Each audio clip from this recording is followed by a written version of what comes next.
بسم اللہ الرحمن الرحیم۔ بخاری شریف کی حدیث نمبر 465۔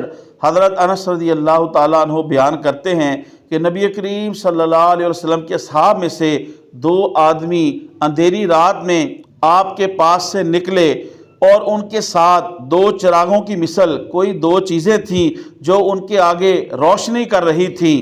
جب وہ جدا ہوئے تو ان میں سے ہر ایک کے ساتھ وہ چیز تھی یہاں تک کہ وہ اپنے اپنے گھر پہنچ گئے۔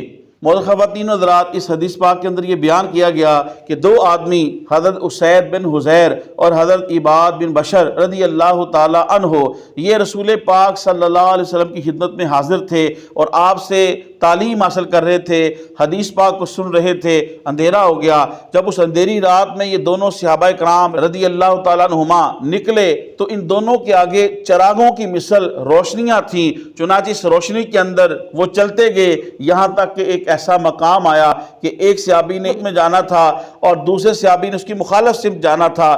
جب وہ دونوں جدا جدا ہوئے تو وہ دونوں روشنیاں جو مثل چراغ تھیں ان دونوں کے آگے آگے چلنے لگیں، جس کی روشنی کے اندر انہوں نے راستہ طے کیا اور اپنی منزل مقصود تک پہنچ گئے۔ اس سے یہ ثابت ہوا یہ نبی کریم صلی اللہ علیہ وسلم کا معجزہ تھا اور آپ کے امت کے صحابیوں کی کرامت تھی۔ اس سے یہ بھی استدلال ہے کہ جو اللہ تعالیٰ کی مساجد میں اس کی تسبیح کرتے ہیں، ذکر کرتے ہیں، قرآن پڑھتے ہیں، نماز پڑھتے ہیں، مسجد کی تعمیر کرتے ہیں، اللہ تعالیٰ ان کے دلوں میں نور پیدا کر دیتا ہے اور ان کے تمام اعضاء میں نور پیدا کر دیتا ہے اور ان کے آگے پیچھے دائیں بائیں اللہ تعالیٰ نور پیدا کر دیتا ہے اور دنیا اور آخرت ان کی منور اور روشن ہو جاتی ہے۔